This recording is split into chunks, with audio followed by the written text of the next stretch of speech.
what?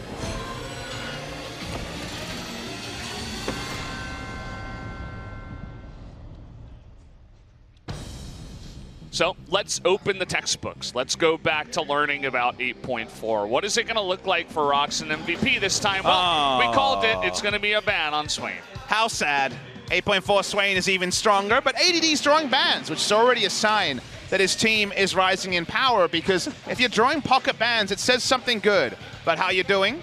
He'll continue to just have a fun little time in the booth, but AD carry bans is something we've seen pretty commonly on this patch, and so far starting off with the Varus on the side of MVP. Yeah, got to take away that Varus pick. It was one of the AD carries that wasn't touched in the recent changes on 8.4. We're also going to see Skarner taken off the Rift this time around. We saw that banned a couple times by SKT in our first series tonight. My indication is that ROX on blue side have that extra freedom to ban away the Swain. I'd be surprised if they do it on red side, but it would even announce more their respect level for the champion if it became a red side ban as well, because it would likely be a blind pick top laner in that particular regard. But I believe it was ADD saying in the post-match interview that with just enough tinkering, he felt like Swain could just be pick or ban. It already is ban against him. But speaking of the bans, they're over. The Gangplank's still hitting the bench after all of the nerfs. And first pick, there's many different ways you can go in terms of the draft. The Zoe now absent, of course. Could just go for a power jungler. How that looks like. Speaking of power junglers, look who's risen in priority. It's our second player to play the Olaf. We've only had two so far. Peanut a handful of times, but now Olaf a second time for Songwon, as we see a couple of hovers here. MVP definitely some of the players that love to troll in Champ Select by hovering a bunch of the new stuff or some of the stuff you just don't see very often.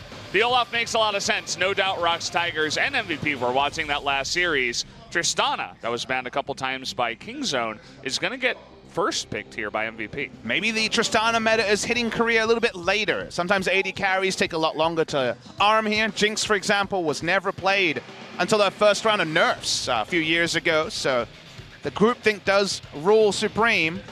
Talked about the big junglers, two of them taken, the Sejuani. A little bit more mobile to get out of the way of the Olaf, but certainly will not out-trade the Olaf in the early game. And the Tristana priority above something like Xayah or Rakan. The Xayah would have been what you expected on the 8.3 tier list, despite a nerfed Tristana. MVP are definitely focusing on turret destruction, I would imagine, with the early Tristana priority. Well, with all these new bans coming through, the Galio slips through. Lava definitely no stranger to that pick, so we are going to see that picked up. Very good with the Olaf. We already saw what Kingzone can do with that.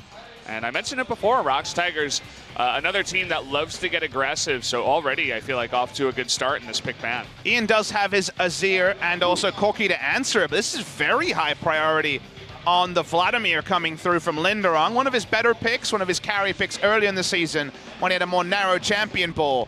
I can tell you that this comp is all about running as fast as possible and having Galio react. And opting into double AD carry against backline Wombo is going to be risky, but scaling mid laner of Azir or Corki was the way we expected him to go. He will go that way, but it feels like the game plans for both teams are already identified. Double AD carry, playing around the siege, and a pylon comp from ROX Tigers. Yeah, it's going to be cool to see. I want to see what direction they take here in the second ban phase. Got some stuff left available. All the supports have not been picked just yet. And no AD carry so far for the ROX Tigers. So let's see where MVP wants to focus. Songyun, let's go for the carry and some kind of leaf Pokemon, it looked like on that sign. There's a Lava fan on the other sign. There's Songyun on our screens. Problem I see for MVP already is that if you think about how this game will play out, if Linderong enters the enemy jungle, first rotation will come through from Galio, and MVP want to delay the pace of the game, it feels like the Olaf will just increase the pace of the game exponentially, and may not be 7 kills or legendary pre-20 minutes like our first series, but a scaling mid laner against a first rotational Galio and an invading jungler on patch 8.4 with less vision makes Beyond's early job already pretty tricky, whatever happens in the second round. They don't want to give over Xayah Rakan for like almost the dream draft on blue side, and Caitlyn also will be taken away. So looking at Songyun's champion pool, Varus taken away very early. He was the one who said that Kalista is gone. Let's see if he was fibbing. as Kallista's one of the few AD carries we've seen this season online. The Cogmore, though, given how Prey did, also a very possible job. It could be Cogmore and Tom Kench on the side of ROX Tigers. It's funny, after all the changes, we still see bans on GP and Gnar after all that, and Ornn gonna slip through. MVP is gonna pick that one up, most likely for ADD. You don't really see Tristana Ornn too often. If they go Cogmore here, it would put them very heavy on magic damage. The Jinx, the hovers, we're just hovering everything here, so we'll wait and see what they said on. Sungyun was telling a fib, Valdez. He said that he was surprised if they'd ever see Kalista again. His own team locks it in, and we get to see the adjusted Kalista. In many cases, a nerf, but clearly not as severe as Sungyun was letting on. And we get also the dream duo, Kalista and Thresh, the good luck choosing who to focus on duo. ROX Tigers, they're going to pile on, and the Thresh will be in the back line to join Olaf, Vladimir, and Galio. Yeah, and with all the supports left, Max eventually thinking about Braum here. He's played so many different picks. He's one of the support players that has a plethora of different things that he can go for, weird off-meta picks, but he goes for the Braum. He's only 0-1 on it. He's played one game, but decides in this case that he's got to bring it out again. And I'm really scared for MVP. You can see what they want to do. They have a very strong siege and disengage and engage around that. But if the pylon starts, almost sounds like I was talking about StarCraft there, but if the bouncy castle or the initiation trio start for ROX Tigers, it's going to take a lot of items for MVP to be able to turn around and fire or flash backwards and be able to take down the front line. Olaf will keep rampaging, and my indication is it's going to take MVP too long to scale, and we're on patch 8.4. We're expecting shorter games already. Yeah. So drafting this sort of comp on 8.3, you wouldn't give it a pass, but you'd say there's going to be 40 minutes, 45 minutes is going to be very attractive for MVP. Drafting on this patch, that's tricky. Also, I want to see more of what Pilot can bring to the table in terms of stuff that is not Caitlyn. He looked really good on the Caitlyn all 3 games, 8.3. Decides that Tristana is going to be his pick for 8.4. I still like he has to do a bit more proving here. He's only played, 5, 6, 7 games. We haven't seen all too much of him, but so far, liking the picks and the bans here from ROX Tigers, I feel like they have more of a steady way on 8.4 going for them. And while there's a late game that MVP wins, maybe there are no late games to be had. 31 minutes, our longest game so far on the day, only out of 2. If this one goes 31 minutes, I cannot see MVP winning. It's going to be rough for them. We'll see if they're going to prove us wrong. Maybe they can bring that old meta into the new patch. That's the big question. But ROX Tigers looking to get aggressive early. Let's see who's going to win it in game number 1.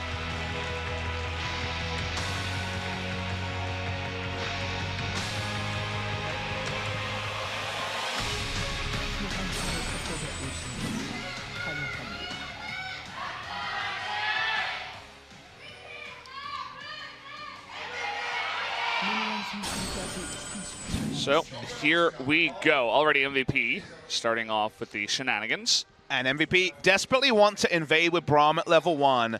And that's not just because of the power of Braum in the level 1. It's we need to know where Olaf is starting and make sure we get as much early information to allow Beyond to actually pick up his camps to stop the delayed invades from the Olaf that we have now learned will play all of his time in the enemy jungle if he's allowed to. Yeah, you can see that special ward on the blue buff, but looks like even a control ward early on the right side here from MVP. That was placed down by ADD. Very interesting. Don't know what his first buy will be. Believe he was the one to place that control ward. He only has refillable right now, but he can, of course, craft an item. So the theory here from ADD is put down a control ward, enter lane with no items, and then be able to craft one after. So that information will be there to ROX Tigers. Definitely going to be pinged out by Linderang and let them know, well, why would you do this? It has to be about early vision. Taking a look at the new Kalista down in the bottom lane, you guys will notice that the attack range taken back about 25. So just a bit shorter. I think originally they were thinking about 500, but they were like, nah, that's too much. So let's talk about the Kalista changes. As Songwon is like, wait, what? This is the bad news for him, is that the invade he was going for is going to be scouted. That was a very early invade to red buff into level 2 invade. And that means that the entering with no items situation was worth it for ADD because he relieved so much pressure from beyond, putting down that control ward at level 1 that had, of course, the permanent duration until it's cleared. And afterwards, someone has to sulk back in his own jungle, slink back into the Raptors, and just do normal stuff, not fun Olaf stuff in the right side of the MVP jungle. So we'll see exactly what kind of route he wants to take afterwards. Most of the top side of the red side jungle is taken already by Beyond.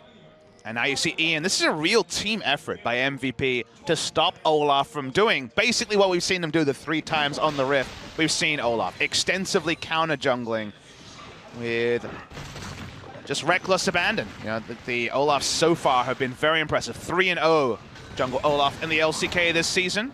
Linderung able to push around top side, so that's where Olaf is going to be most likely to rotate around. Going for a late invade on the Krugs, very possible. But coming back to the Kalista, a range nerf is, as an AD carry especially, one of the most severe nerfs you can do, so understandable that a lot of people thought that Kalista would be more deprioritized, and there was a lot of AD carry bans this game. There is no Kog'Maw in this game because they would have been so heavily on the side of magic resist that AD and Beyond would basically have a budget way to be overwhelmingly tanky. You buy an adaptive helm and you're basically a tank until 3-4 items in the game.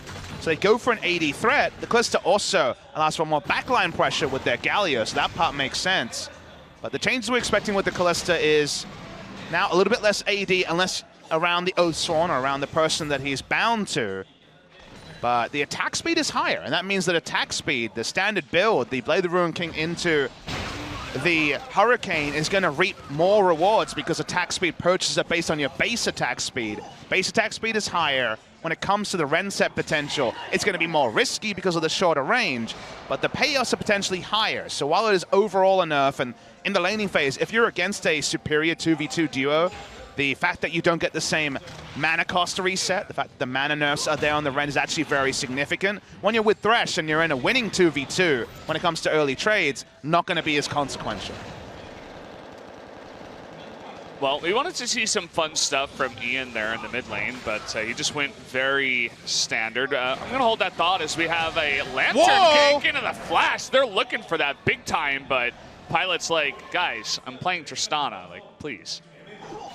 Always the chance there. Because he led with the Flay, he knew the Flay wasn't there to interrupt the rocket jump. Thresh is one of the best to interrupt a Tristana. The new best is Volibear with his his E, his Triumphant Roar, I believe it's called.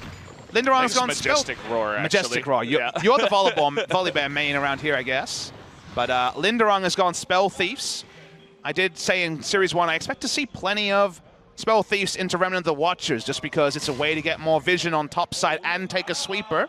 Very early roam by Lava. Yeah, this is not something you see too often. Linderung's going in. There was only one ping, but here comes the Ignite. The flash, it just barely misses, but the Justice Punch comes in. That might be enough. First Blood goes over to Linderung. Even though the taunt misses, they do connect on the kill. He couldn't help but grimace when he misjudged the flash, but it didn't matter in the end. Nice chase, and the Crimson Rush from Linderung means he has enough damage and just a Q to finish him off.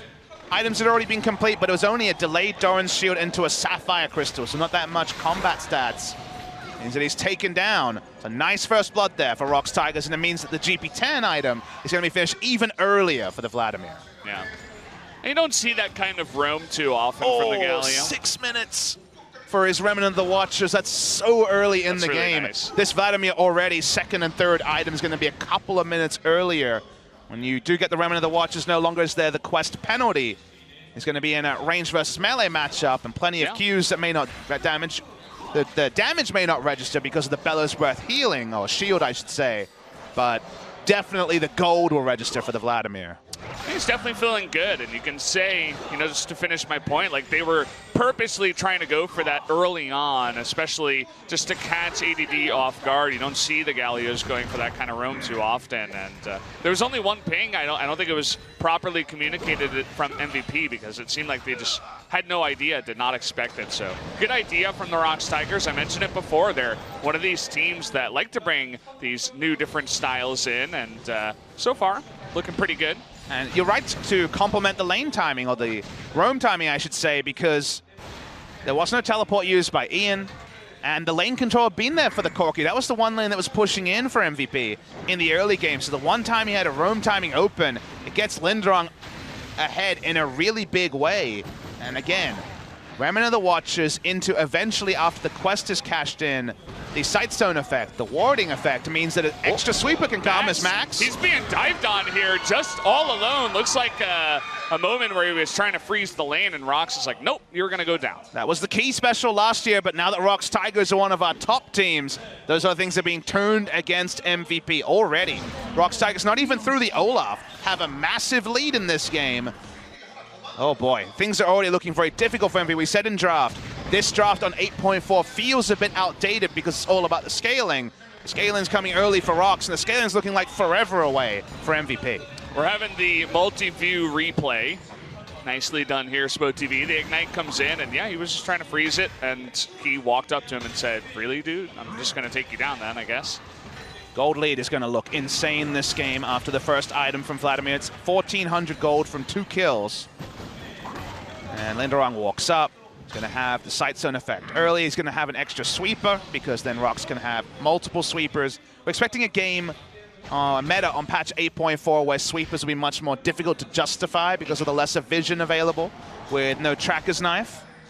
And also, when it comes to our Predator junglers, the opportunity cost of not rushing the Tracker's Knife is gone. So it's not something I actually thought about till now. But if you go for a Predator jungler, previously you kind of need to stay in the jungle and get boots and Tracker's Knife because the Tracker's Knife is needed for the early vision control. Both of the smite options are purely for offensive reasons and, of course, for a little bit of help in clearing. So getting the boots no longer is a big cost to the junglers. So that is an indirect buff to Predator junglers. Interesting runes here from Callista. Goes for the Gathering Power, which on 8.4, we don't really know if that's going to be a big rune, but also takes the one, I forget the name, but when you're above 70% health, you do extra damage. So predicting that he'll be above 70% health. He also has a Hurricane. These first items are coming thick and fast, and ROX says, well, we want to push bot lane and start roaming. As this time they're turning on to Lava. That's difficult.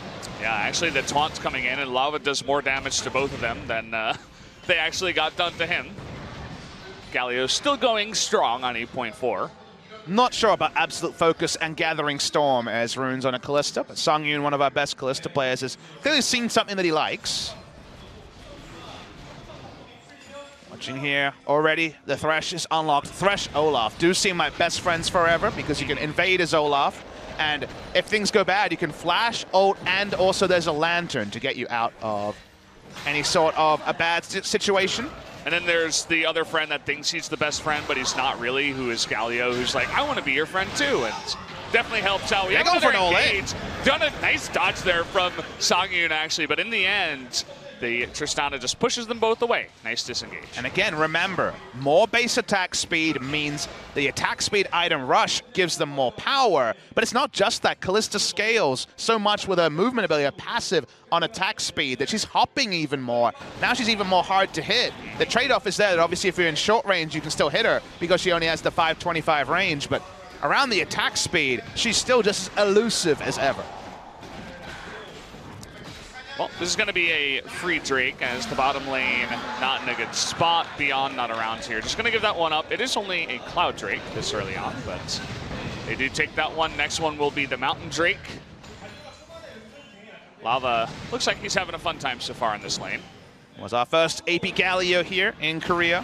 Protobelt Galio too, that one was definitely one that everyone got excited about. Is mixed into builds from time to time. I remember Kuro picking up before too long.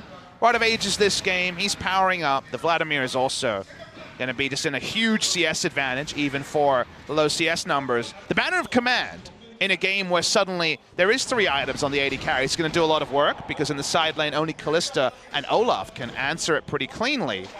But you do notice that Vladimir took Minion Dematerializer just for that potential turnaround in the late game over a Banner of Command minion. Nice ward there from ADD, spots the Rift Herald being taken. And Beyond just goes in there and techs once again. They're like, oh yeah, he's back in his hole.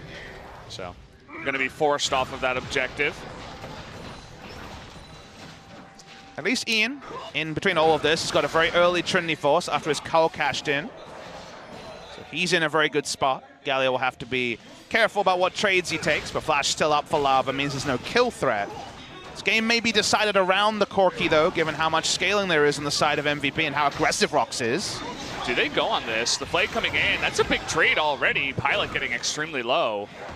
But some damage being traded back to Songyun. He's going to lose that absolute focus, but definitely helps him out early in the trade at least. I like how he has the second Kalista passive in the inventory just to have something there. Have a bit of fun styling with that. Nice ward is going to spot them, and this gank might be turned around on MVP, but Ian was making his way down, and so ROX decide against diving the turret just yet. Would love to take the outer turret in the bot lane and start the map-wide pushing effort with the attack speed Kalista pushing up the lane, but for now going to be delayed. That's an early banner of command.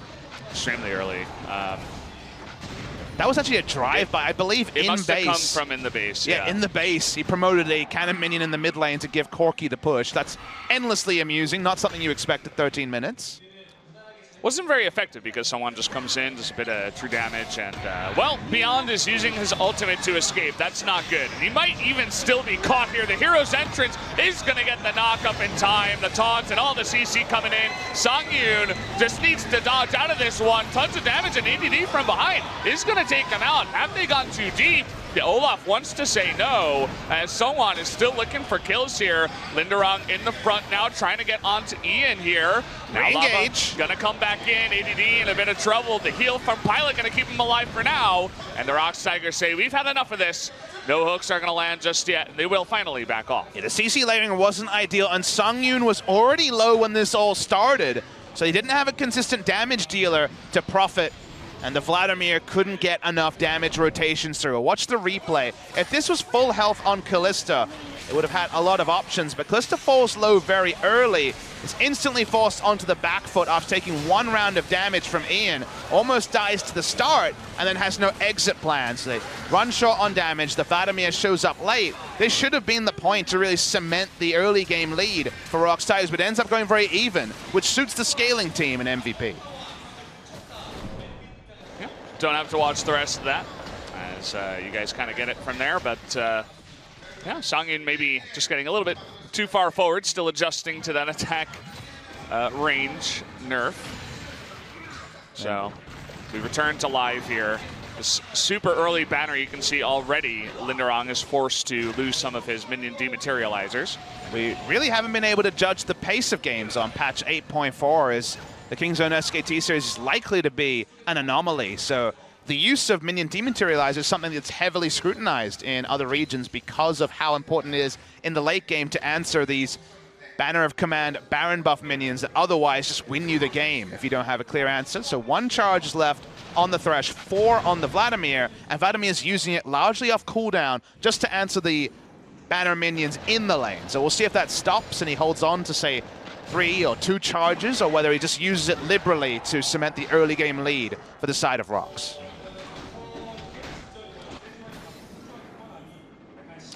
Well, we're still sitting here, and Songyun hasn't used his Kalista item. Do you think he's just going to save it and perhaps use it a little bit later on someone else? It's one of those things where you can buy one right at the start after you've bound already, so I'm actually ready to wait and see what the think is there. I would assume no, just because otherwise Thresh is very limited in a team fight. Yeah. Needs the help to either enter or exit, because it's always a one-way trip with Thresh in the late game. You just kind of go in, put down the box, and die in incidental damage. So we'll wait and see. The Rift Herald taken. MVP trying to cause pressure on the bot side. But that's not really going to find them anything unless Beyond can get over with the second round of initiation. Beyond still waiting down here, and so far they haven't had an opportunity to gank, as it seems like the bottom lane of ROX is so far playing it very passively. Maybe they read into this somehow, some way. I do believe it's impossible to rebind after a certain point in the game. I don't think that interaction has changed, even with all the Kalista changes. So I think he's just having a bit of fun styling with an extra item slot. Maybe he didn't go for minion dematerializer and wanted something he just had to keep in his inventory for a while. It's bot lane. Here's the engage. Nice interrupt there from Key. And can he actually bait them into something more? The Fate's Call comes in, and he sends Key back, saying, go in and die, buddy. I don't care about you. Someone coming on in as Key. Interesting decision there. Yeah, Key was the one who chose to be in the backline a second time, even though Braum hadn't used Unbreakable, so there was never going to be kill threat onto Beyond. That's a bit of a head-scratcher. ROX Tigers have been so controlled in their play in previous series, being a little bit more fast and loose in this one, trying to punish MVP scaling draft, and that time they just get punished themselves for an unforced mistake. Well, it's like, let's give them a chance here before I build my own banner of command, but you can see, nice block to start things off. And it's Kalista Thresh, so focusing on one member should never actually mean kill threat. Thresh just didn't think this one through, didn't have flash to potentially get out. It wasn't going to be the damage to register. I can understand maybe if Unbreakable was on cooldown, they could think they could go 1-for-1 because Olaf was coming, but either team communication was off or Key is very much a glass half full guy, because that was the wrong move from ROX. He does his fair share of aggressive moves, part of the reason why their team as a whole has that image, but I'm sure he's scratching his own head after a play like that. So, how many banners are we going to see on the side of ROX? It's looking like 2. Outside chance Songwon goes for the locket, but Raptor Cloak is already finished for Key, so he's certainly working towards a banner of his own. They're going to hand this gold over to Songyun. You see the other 2 just walk away. A solo gold to allow him to get to the Blade of the Ruin King faster. He probably has it on next back. In the jungle proximity, these Olafs really largely about the farm and also the counter jungling, so the proximity to lanes is always going to be a bit lower. It's going to be 4-on-4 here. No teleports coming in, and there's the Reds. Nice little knock-up on the majority of the ROX members. Going to hook on in. It looks like Lava will be able to heroic entrance out of there, in fact, and everybody lives. Takes 2 summoners, but MVP able to get a flash advantage, but creating a fight somewhere else on the map while those flashes on cooldown when we're only 19 minutes in is pretty unlikely. So ROX will be happy with the trade. They will also not lose their mid lane turret as Lava can just teleport in. So nice objective play by the ROX Tigers. Yeah, feeling pretty good about that one so far. So banner command going to be used off cooldown by ADD. Just on a siege minion. He's just using it for lane control as much as possible, which I think is definitely going to be fine. Doesn't need to be judicious about it till later in the game. There's not going to be any teleport plays you'd imagine from Linderong the next few minutes. I'd really like to see the goal, just to see how much the Remnant of the Watchers, now Eye of the Watchers, is already granted to Vladimir. Who's definitely getting frustrated by this extra lane control that ADD's been able to get.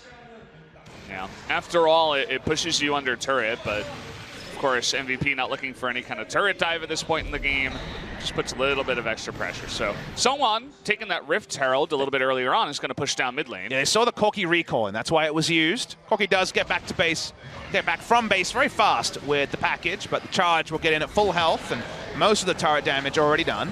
Yeah, Key is going to get the lockdown, though. He's got that package, but they just CC him to death. That's going to be a very nice kill, and they want more. Going to interrupt that E there from ADD. Forces the flash away from the fight, and they're charging down with the Rift Herald down the mid lane. That was a really big mistake from Ian. It's uninterruptible, but it was too late in the package. Here we go. On in. They're coming into the back line. That's going to be another kill. What can they get after the flash in now from the Vladimir? Linderong, feeling confident, picks up another one, and they get 2 turrets. What else can they get? Such a big mistake from Ian. If you use the package, you're able to go over CC because it overrides if you use it early enough. He didn't use it, didn't respect the hook hitting, and they may lose 2 turrets and Baron if Linderong and Lava are able to zone beyond away. Yeah, it seems like Lava is on zoning duty. That Kalista. They have the rend. They're willing to take this one, and there's the taunt saying, no, you can't get near, and will they even get more? The Sejuani ultimate comes in. They got to be careful. Too many low members, and this Corki Tristana can pop off. Bit of a mistake here from ROX sticking around this long. That's going to be 2 kills given over, but at least they do get the Baron. Yeah, the passenger play was started in the mid lane. It gets them the Baron. At the end, maybe they gave up some numbers, but crucially no Baron to the side of MVP to really profit off the banner synergy against this magic damage heavy comp on the side of ROX Tigers, and overall a very clean Baron take as well with the Kalista Rand. So MVP once again on the back foot. We mentioned in Champ Select, scaling in this patch looks difficult. Already they're going to be put under the test. fine-tooth comb, the microscope, because 22-minute Baron there for ROX Tigers. I've got to feel good about that one so far. So where will they push after this? Seems like bottom lane continues down to the bot side. That tier 1 up in the top lane still hasn't been taken, even though Linderong has been pushing against that banner of command. Seems like it's delayed that push a little bit. Early Void Staff for laning phase for Linderong. I imagine the Vladimirs and Rumbles of the world will still go for the Void Staff second against tanks to have some lane pressure. Oh, baby. We're seeing it again. Second. Here we go. Banner it up. Baron minion in the LCK. The first one broke a base turret. It's the true MVP here. It's being the VIP. It's being just ushered to lane by Sungwon. Yeah, and this is a very early Baron, too, because of the way this game played out. So already here at 23 minutes into the game, they want to just engage and get out of there, trying to save Songyun's life. The Hero's entrance is going to come in. Big knock-up with the double Fates call and the Hero's entrance. That's going to be 1 kill there onto Max. And that minion is still alive attacking the turret. It was attacking champions the entire time, though, so wasn't able to get damage. It's one of the things you can do against the bannered-up minion is force a fight. They're forcing a fight behind, though, Valdez, and I think they'll still lose the turret. The hook's gonna come in. Not sure if that's the recommended target onto ADD. Trying to get Ian in the end, but very aggressive pushing from ROX Tigers, especially after picking up the kill. I do like the thought from MVP. If you can force a fight and trivialize, that's a good start, but there's a second banner. It's from the Olaf, like we mentioned. No minion dematerializes at all left from the side of MVP. No smite in range. This one's going down. Yeah, it's going to be at least 1 turret, and this is the meta, guys. This is 8.4. You'll see a lot of this. Once you get the Baron, you come in here with your 1 or 2 banner of commands, and you just sit here and protect it. And you can play 1 lane as well. In the past, this sort of play would not work because you're not actually getting enough inside lanes. They have to engage your MVP, but they're so far behind. So Max might go down in the back line. There it is. Linderong picks up the kill as the push, it never ends. 5 members down the bottom lane. Not sure if this is a good or bad thing, Pop, but this is a very interesting passage of play we're seeing. And there's just nothing MVP can do, and ROX are playing it the right way. We never see this in Korea, but when the bannered minion and the hot fixes come through, there's no counterplay unless you fight. Nice 4-man knockup. Can they follow up after it? EDD looking for it. Ian on the chase as well. The ultimate's going to come in. Looks like Linderong is pretty screwed, but they're going to turn it around. They're trying to engage. Not sure about this one. Songyun going in, picks up 1 kill, but he's going to bait Lava in as well. A triple kill over to Pilot now, who was looking for more. So they stay a little bit too long, and MVP cleans up a bit on the end. And MVP eventually, there's so many invitations by ROX to fight. They see the low mana bars, they go in, and out of nowhere, Pilot is 5-0-2. Ian is about 2,500 gold away from his Infinity Edge. I don't think it will be the tipping point because ROX have already broken the base. But that was just a little bit too eager from the side of ROX Tigers, and they give over the maximum to MVP when they could have been a lot more defensive. Well, let's take a look at the replay here. Just look at the health bars. Sungwon is below half. Galio is at half. And it's a huge on the call. The Forge God hits 4. And then from there, it's the right call by MVP. Go in. Go for the pylon. Attempt to get away from the Vladimir fails. They choose to re-engage. So they don't have any great exit plan. There's a lot of chase available to Tristana and Corki. Tristana going to be able to pick up the closest target and just rocket jump ahead again and again. They lose 4, though. And now we wonder, is the game over? Because suddenly MVP have got the items that are looking impossible to piece together at 25 minutes. Hey, we're talking about scaling in a way on the side of MVP. This definitely scales them up very fast. Even a Knight's Vow already completed here on Beyond, so they know what they're doing in terms of their composition, but interestingly enough, after this, well, Lava in a bit of trouble just trying to escape here, but it looks like he's going to go down to 5 members rather, as he gets caught in the enemy jungle. I just feel like the general plan of playing 1 lane was correct, but they've lost the Baron. Vladimir hasn't gone topside. They've broken the base when there's still an outer turret and top lane up. Get the easy objectives, ROX Tigers. I understand the thought of the strong scaling on the side of MVP, but you need to use windows of power. Take the top lane turret, put down the deep vision. You still have a very strong Baron secure and Baron turn team. With the top turret up, your ability to secure enough vision around Baron, enough information, is looking tricky. Well, you were talking about visiting another lane, and they're going to go all in up towards the top side. 3 members on top of ADD. Where's that Galio? Still dead, so it looks like ADD, just to the 3 of them, is going to go down. No vision in the river to see that one coming. Yeah, he wasn't even moving there, MVP. Thought they had enough wards with just the river ward. It wasn't enough in the triangle brush. ROX Tigers push up. They finally get the last of the easy objectives, and a second Baron is probably what they need to close this game. Well, they certainly have a pretty good Baron team with the Callista at least to do that damage onto the Baron. Now notice it's Rage Blade also, so it gets the second, you get the double spears on those auto attacks, and that means that your Baron secure range is quicker achieved than before because you stack up the spears much faster. So this is a build that in an extended fight does more damage, but specifically around Baron allows them to claim it even earlier with the Ren.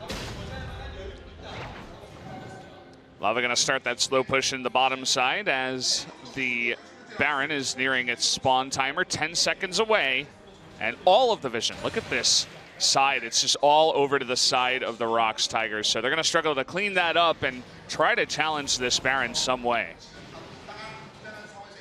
And to see the control ward in the pit. It's placed late, so the spot vision does see the ward. See what ROX wants to do here is a lot of engage on the side of MVP and non-committal engage from both Sejuani and Ornn. So you want those ults to be down when you actually start the Baron. Coming in quite confidently here is MVP saying, well, we do still have a large amount of engage, and perhaps if we catch someone, we can start a fight off well. There's no minion pressure being laid by ROX because Linderon's gone Ghost Flash, so they just want to fight. They're trying to play this in a very linear fashion, which gives MVP more chance to outplay compared to another style where it was going to be about the minion wave pushing in bot lane and someone having to move to react. So this is a different game plan from ROX. It's very much about wanting to take the right 5v5, but that means that MVP can stay around Baron and defend the vision game a lot cleaner than in any other games we've seen recently on the Rift. ADD gonna take a quick visit up towards the top side. ROX still, though, not confident enough to go for the Baron just yet. Curious to see if Pilot can carry when he's given this much gold in a situation where he's behind. He looked really good on the Caitlyn, but a much different spot here as they are behind, and he's on a totally different champion of Tristana. Right, so now they're trying to create pressure. The bannered minion is topside. Braum is recalled. They start the Baron. Secure should be at around the 2,000 range, I'd say. I think they have to try something here, MVP. Yeah, there it is. Ian gets low. And a nice little knock-up call. The Forge God comes in, but MVP just looking for the steal. Can he get it? No, the Ren is going to come down, and someone is going to survive after all of that. A couple of kills there. The Baron ends the kill here for Songyun, and the flash hook into ADD. He's going to get caught up as well. They're looking to turn it around. I was talking about Pilot. He's going to flash in and looking for more kills, but the taunt, that was a little bit too much. I asked you to carry, not to go in and die, but at the end of it all, ROX Tigers, they get the Baron. They're going to pick up as much as possible in the end. Trying to roll through a couple of members. They can go top side with the minion wave that was pushing with the bannered minion that has died. No problem, though. They will break the base in a second spot, and they should take their first inhibitor in this passage of play. Yeah, there's going to be 30 seconds left on a couple of members of MVP, so let's see how far they want to take this. There it is. Banner Command coming in with the Baron. That's why you have 2 of them. Exactly, so the push coming in, the Siege minion doing incredible damage. The hook barely going to miss onto Ian. They're going to stop there, though. Lots of low members on the side of ROX Tigers. Will eventually die. They do not actually claim an inhibitor. The Winions aren't going to be able to pick this one up. You'd imagine as Corki's already rotating. ROX get the second Baron. It's so difficult to break the base in 2 spots where they've done it at 31 minutes. The scaling has finally been achieved by ROX. There is 3 by MVP. There's 3 items on Corki and 4 on the side of Pilot. I think that MVP needed to do this a lot earlier because there's so much secure from a Rage Blade Callista that you need to put your old calculations out of your mind and understand that she will be able to secure around 2,000. Then the fight goes in. Songyun too frisky. But Pilot uses Flash to get into the back line. To me, that's far too much. He thought he could get an instant double kill and get a second reset, but just the buster shot onto Songwon isn't going to kill him. And ROX Tigers clean up enough to break the base a second time. Well, you can tell that Pilot is certainly trying his very hardest to carry his team, even from behind. He saw an opportunity. Sometimes it doesn't pan out, guys, so we can forgive him this time. Still sitting at 6, 1, and 3, up to 4 items at this point. Working on his last one. Vladimir has the new Death Cap, which has the bigger AP amp. He's at 630 AP. Will have the highest gold in the game for certain, and his health bar is also massive because of the passive. Yeah, 3.4K right now is Vladimir. So here we go. Another Banner minion. The Bannon minion coming on in, and they're going to engage. They're not going to wait here. They're going onto the Galio, and he disappears. What happened to him? He just gets off the rift. So now ROX Tigers say, okay, these guys are scaling. It's 32 minutes, but they can blow up our Galio like that. He is AP. Yeah, the pile-on strategy by ROX trying to play one lane has turned on them a second time because there's true engage on Beyond and ADD. If you're going to go scaling, you need the engage. We still think they index too far on scaling, but the engaged duo is allowing them to at least delay the advance of ROX Tigers. ROX will get the consolation prize of a Cloud Drake, but that's not what they wanted here. They wanted inhibitors, they wanted more turrets. They weren't expecting that much damage to come out. Let's re-watch that. I mean, it's full AP, double needlessly large rod Galio, so he's not tanky. His W was interrupted very early, so dies in the blink of an eye. Probably shouldn't be at the front line anymore, Lava. Died with his flash up because there was just no time to. Yeah, certainly not the cleanest game we've ever seen. Some sloppy mistakes, I'd say, on both sides. ROX Tigers overall looks like a stronger team, a much stronger team, but still some of these small mistakes plague them, even up against MVP. When it comes to ROX this game, what I would want to see, instead of Galio at the front threatening with W, it should be Vladimir rushing in, ghosting in, ulting the backline, and zoning them away from structures if they just want to play one lane. They're sticking with Ghost Flash. They are not trying to play the side lanes any true way because of the power of Banner of Command, but they're making it easy for MVP to just pick the closest target with how much damage is loaded onto Ian and Pilot. Double QSS and the damage core is there. And there is certainly team fights now that ROX Tigers will lose. Got to be very careful about this. Take a look at the damage here on the side of Pilot. He got fed early after that first push, picked up 3 kills, and now he is sailing off on his flight. So let's see if he can carry here from behind. And buff has elapsed, so it's only just a Banner minion. See if ROX Tigers can actually put any pressure onto Pilot and Ian. If they are able to auto-attack, they will clear this minion very, very quickly, Pilot in particular. So with 2 inhibitors down, and the first inhibitor down much earlier in the game, ROX have not found a way to actually get damage onto these inhibitor turrets because the terrain starts to heavily favor these inhibitors because the terrain starts to heavily favor the defending team, and they're super worried that Pilot and Ian will be able to be untouched in the backline while they free hit. I feel like with Olaf, they need to start threatening the backline and taking objectives because there's a lot of standing gold for MVP to pick up. If they pick up an inhibitor, or if they pick up even their first Baron of the game, it should really allow them to power through. They can end the game so fast with this team comp, and ROX Tigers seem out of ideas on how to actually take the inhibitors after the turrets was so easy for them to mow down. Yeah, we've seen this AP Galio from time to time. Definitely has become more popular in recent times, and well, I mean, MVP's doing a really nice job of stacking enough MR to deal with it. So you were talking about the high amounts of magic damage that's going to come out here, but Songyun's the only kind of attack damage, so he needs to get in close, but when you're going up against Tristana that's nearly level 18, might be hard in some cases. Sieging is not something they do well. They need to commit Valdez because 525 range on the Callista is not going to cut it for doing damage to these structures. And so far, Linderong has seemed very unwilling to try to ignore other threats and just spend his time zoning rather than securing kills.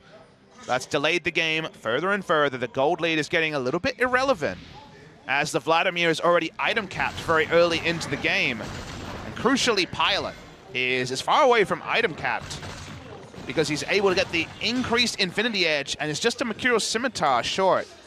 The Molten Edge is looking pretty strong. He's at huge AD values. With the Sorcery, it's probably gathering Storm as well. And the Storm Clouds are definitely gathering around MVP. So they're ready to go. Yeah, I remember in the beginning I was like, well, we'll see if Gathering Storm is strong when we looked at, oh wait, hold that thought, and Linderong, he's just walking into them. He took so much damage already going into his pool. This is not the engage ROX wanted, but MVP, they're gonna take it and be like, okay, if you're gonna give me free damage, sure. I mean, this red buff, Tristana, who's level 17 and fed. Free damage, free time, MVP suddenly look like if they're up at a siege and we're seeing no threat from ROX Tigers, they can win. Here's the engage. Yeah, the TP from behind that ward was about to go down, but look at this, already Key and Songwon getting low and the front line, but now from behind, Linderong trying to go for that. Pilot is zoned out for now. Lots of damage coming down. Songyun as well, but look at Pilot. He's got the red buff and he's free hitting. You know what that means? Looking to carry this one. Linderong out of Zonia's, and here comes Pilot. They want more. Another knock up, another jump, and he's going to get the slow here out to Songyun. Not going to go too deep as they win the fight. They were very smart, their MVP, at playing out the fight. They went forward when they saw the teleport behind, and the Locket was there to negate a lot of the damage. Double Aegis items working out for ADD. MVP may have been able to weather the storm here, and the third Baron of the game is likely to go to them. That it should. 3 members of the ROX Tigers are down right now, 3-2 in terms of members on the Rift here for MVP. So they're going to go for this one. Let's see if someone can pull off the miracle steal here, but they have so much damage that they'll just knock him away and say, this is going to be our Baron this time. It just feels like ROX Tigers heard the elevator pitch of 8.4 from the NALCS, the ULCS, and said, all right, if we get the early game advantage, we put down the banner on the Baron buff cannon minion and we're fine. Unfortunately, their play around that hasn't been good enough. They haven't been able to take an inhibitor by having 2 exposed. Watching the replay, I love how MVP moved forward. The Locket timing was beautiful. Exhausted also was Linderong. Linderong was the person who has all the gold on the side here and also the late game threat as Callista likely to be zoned out. They get no value out of the Vladimir. Lava goes down as well, and Baron buff means so much for MVP. They wanted to engage together, but Linderong was a little bit too late. The rest of them were too early on the engage, and Pilot's positioning was perfect. He saw the angles, and he's like, well, I'll just go over to the side, and you're not going to be able to get to me. Already the hero's entrance was interrupted. It went on to Linderong. Even if it went through, it's not going to be knocking up Pilot or zoning him out at all. So first Elder of the game at 39 minutes. Yep, they're going to knock this one down incredibly fast, and that's going to go over, and here comes the engage now. They're looking for that front line. They're going to get onto the Galio here, and no way that Lava can get out. He does a bit of damage, but they take the kill. ROX have allowed themselves to be outscaled. It feels like MVP is now ready to go. I saw the Gathering Storm proc. Pilot did take it.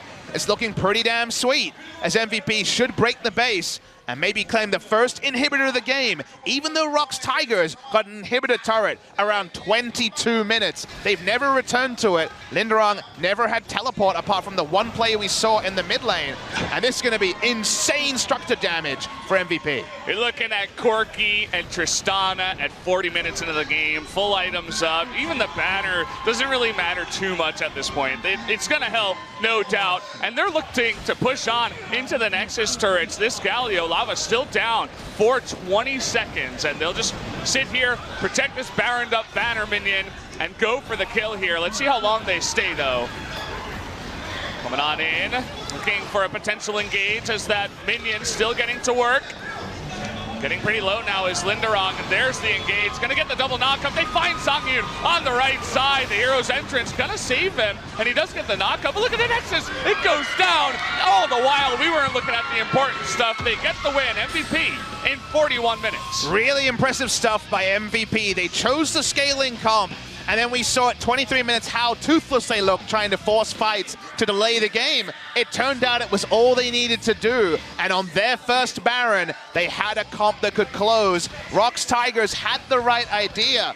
At the early game, they executed their draft very well, but suddenly, Vladimir was too happy to stay defensively. Suddenly, they seem to have no idea how to actually claim the inhibitors after getting 2 inhibitor turrets, and you cannot go for early game and then not be aggressive. The killer edge escaped from the side of ROX Tigers, and MVP closed it out very cleanly. Not what I was expecting, but MVP on the backs of the scaling comp and some Very clean play out of Pilot. I really want to talk to him after this series. I think he definitely could earn the MVP for MVP in this game. And ROX Tigers are facing the most severe patch change there's been in 2018 until this point, looking like a top team. The patch changes, they feel like they're ready to go. They were found wanting at the end, though. They could not close against MVP. Linderon looking a little bit dumbfounded in the booth. But guys, we are going to head into the break, so we'll see you guys in a bit for Game 2 of ROX Tigers versus MVP.